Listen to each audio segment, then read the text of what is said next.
これまで通りで何よりだ。おはよう。予定は決まっているか？ Since the operator's name is long, I would simply refer to her as Texas. Texas is a 6-star operator that specializes in executing enemies quickly by dealing massive amounts of arts damage in a short period of time, or providing combined AoE arts damage with crowd control. She falls into the Executor, specialist archetype. The Executor archetype itself is known for its quick bursts of damage that can happen all around the map thanks to their low deployment cost and very fast redeployment time. Typically, their damage isn't the best, but in Texas' case, she is basically treated as a fast redeploy Surta due to her insane damage output. Executors are extremely easy to use and are treated as a band-aid for blind runs.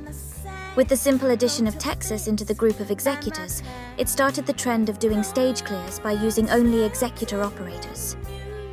Her first talent, Texas Tradition, provides Texas a 20% attack increase while her skill is active. After defeating an enemy for the first time after deployment, recover all HP and reactivate the equipped skill.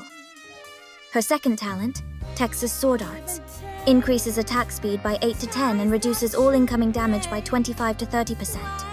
Buffs are removed after defeating the first enemy. Talent is refreshed on redeployment.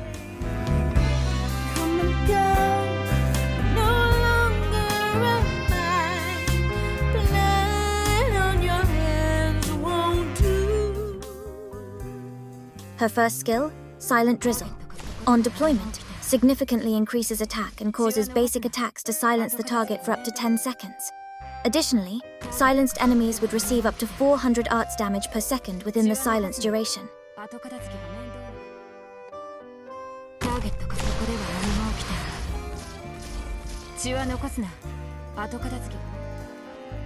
Her second skill, Endless Downpour.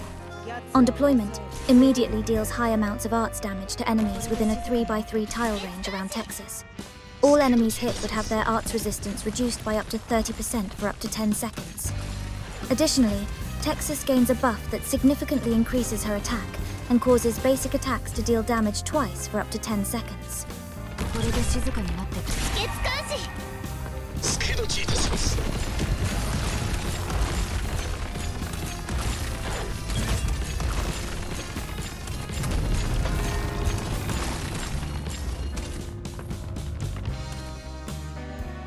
Her third skill, Torrential Sword Rain.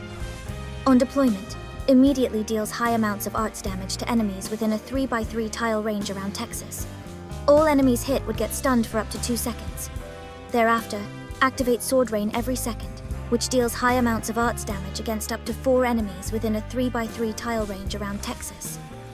Every time an enemy is hit, they are stunned for 0.2 seconds.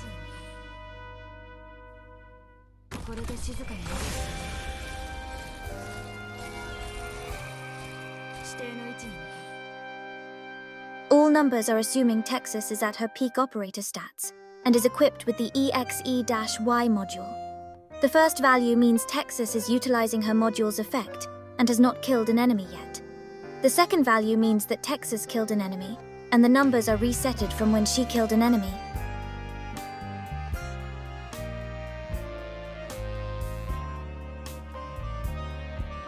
Let's break down her first skill, Silent Drizzle. Your best skill option if you want a fast, redeployable silencer. Texas has mastered this skill, so you could stop putting her in a squad with Lapland.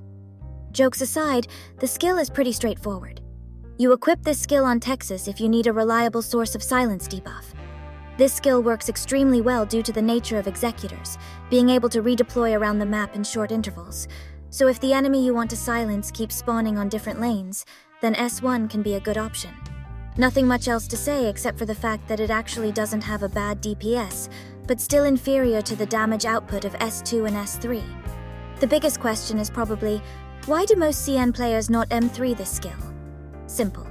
Texas silences enemies by killing them quickly with S2.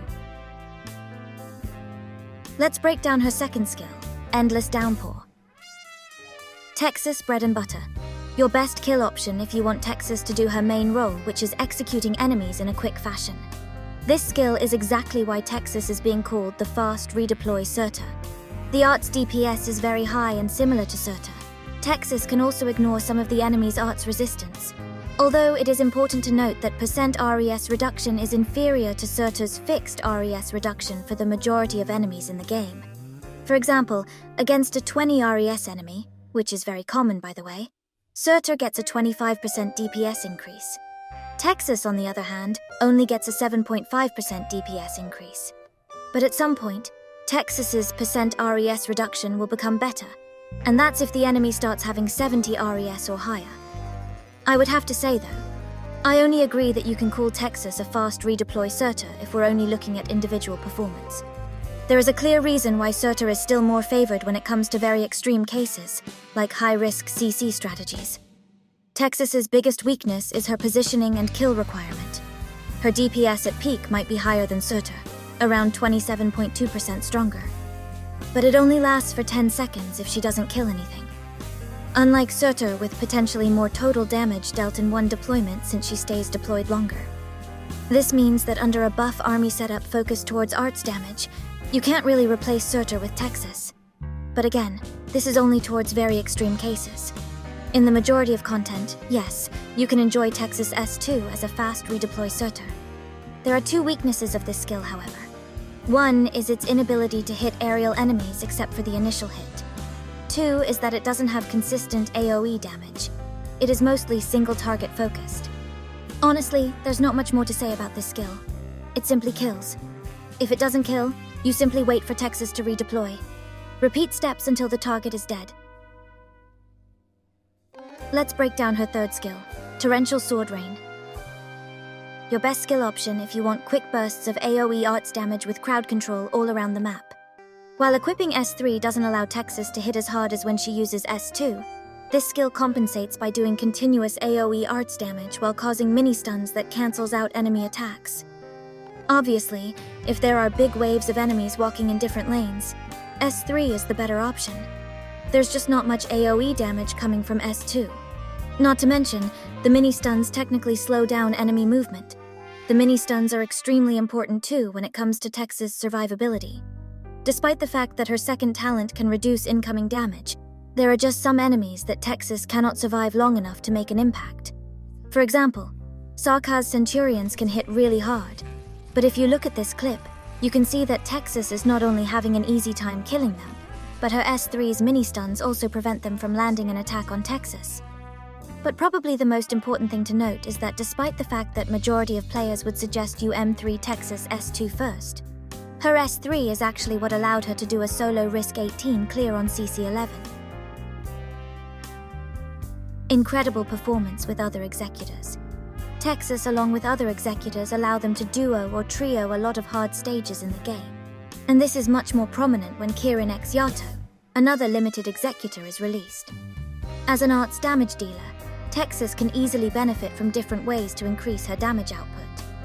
Arts amplification from Saria's S3, arts fragility from incantation medics, weakening from support operators, and the usual attack buffers. Let me teach you a lesson. Overall, Texas the Omertosa is an extremely powerful operator. I don't use the word broken carelessly, but to define Texas, she is definitely within the broken tier along with Moinar. Should you try to pull or build Texas if you get the chance? Yes, you must. While you can definitely continue clearing content without Texas as you always had before her release, the game just feels different when you have the option to use her. Blind runs especially is where Texas excels at. She just saves you so much time as you don't have to do trial and errors just to clear a stage. If you have Texas in the squad, you will most likely clear the stage. Due to the way her % RES reduction scales, she easily became the #1 pick for IS3 in CN.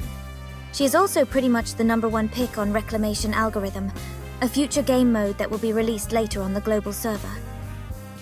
And that's it for now. Like if you enjoyed the video and subscribe for more content.